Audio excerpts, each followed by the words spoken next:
Okay, so let's now have a look at generating some chains and belts in an Autocad mechanical drawing.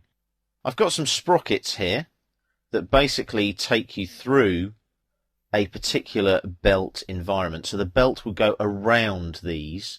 Now what we're going to do, we're going to go to the Content tab on the ribbon and over to the Tools panel here, and there's our chains belts there. So click on the down arrow next to it, and we want sprocket or pulley. Now we're going to be using actually pulleys because we're using a belt. That's the difference. If you use a chain, it's a sprocket. If you use a belt, it's a pulley. Notice the difference. Sprockets have spikes for the chain to hook up to. Pulleys have little indentations with little spigots sticking out so that the belt can hook in and work around the pulley. We need a pulley there, and I'm going to go for a synchronous belt pulley. I'm going to place it about there. Rotation angle 0, I'll just press enter for that. And I'm going to go for a 24 number of teeth, MXL 12. So I click on next, number of visible teeth I'll go for 6, shaft diameter let's say 25. If I click on finish there, it gives me an error now. As you can see, it requires a numerical value between that and that. So I've got 13.993. Let's say 13 there. Let's give that a 13 diameter. When I click on finish now, it calculates it for me. Clever stuff. So it's worked all of that out for me. Now, I want a belt that goes around these.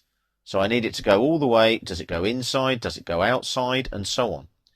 Well, AutoCAD Mechanical allows you to calculate all of this very quickly and very easily. If you go back to the Tools panel here and click on the down arrow, you've got length calculation. So let's click there.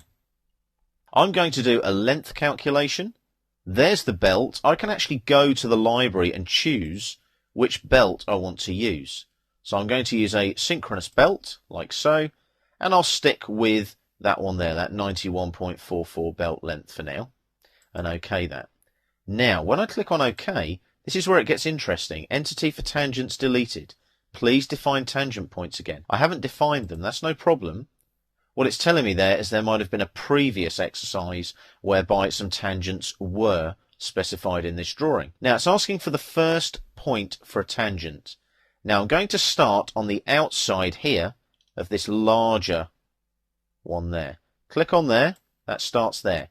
I then look for the second point for my tangent. So I'm coming up here, zoom in on the inside here, and click there. There's my first part of my belt. Now first point for tangent, it's going to be up here, isn't it? There. And then I'm going to come in. Second point for tangent is going up to the top there. Like that. It's going over that one. So first point would start here. I then come in again. This time it's coming on the inside here. Like so to there. And then we're coming round here. And it's going to go around there. So it's going to go across here and down and back round again. So first point for tangent will be this side, there. Second point for tangent, we're coming across and going into there, like that. Can you see? So it's going round, yeah? Then, first point for tangent this time will be here, and then coming across to the big one to here, like that. Right click, enter to finish. Select existing polyline now, and it will calculate that length for me. There we go. So, I've got an invalid selection there. It expects a point or last. That's because, look, it's not doing what it should. Can you see? It's going right around there. But that should work. Let's see whether we can actually apply a belt to that. We'll try it and see. So I click here, chain belt links, like so. There's my belts. Select the polyline. Select starting point on the polyline. I'll pick, let's say, shift and right click, and I'll go for a midpoint there. There's my size of belt. You can pick anything from that particular list. I'll click on next.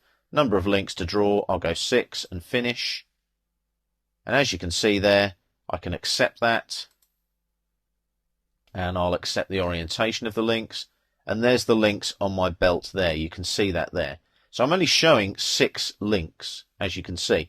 Now I should have really flipped that. So what I'll do is I'll undo that and come back again. So I go back now to here, chain belt links, I want a belt, I want a synchronous belt, select the polyline like so. Starting point on the polyline, I'll go for that midpoint again.